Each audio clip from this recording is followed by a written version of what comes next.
Aujourd'hui, au Vidéojournal, on vous amène sur le chantier de construction de la maison de deuxième étape de l'organisme Alternative pour elle. Suivez-nous.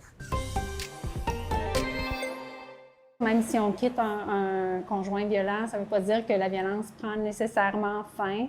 Donc, malheureusement, souvent la violence continue. On va avoir en fait 11 unités de logement. On va avoir des studios, des 3,5, des logements 4,5, des 5,5. On a même un logement là, qui pourrait être communicant pour accueillir une plus grande famille. Ici, ça va être les cuisines collectives, les bureaux, une espèce de salon aussi où les femmes vont pouvoir être ensemble, une salle pour les adolescents, puis un bureau jeunesse pour les enfants, une salle de jeu pour les enfants. Tout est réfléchi pour être sécuritaire, donc vraiment on a un système de caméras, des moustiquaires anti-intrusion. Il va y avoir aussi du personnel sur place là, pour assurer évidemment la sécurité des femmes et des enfants. Et on a un autre reportage vidéo à vous proposer sur l'application Info. On est allé à la rencontre des agents de la 3. Ce sont des citoyens de Val-d'Or qui ont été formés par la Ville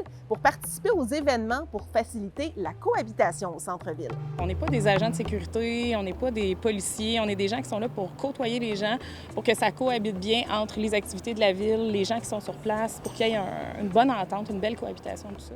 Continuez aussi de nous suivre pour les derniers développements concernant l'incendie à l'hôpital de Rouyn-Noranda. Le député Daniel Bernard a dit aujourd'hui que Québec allait être là pour s'assurer d'une reconstruction.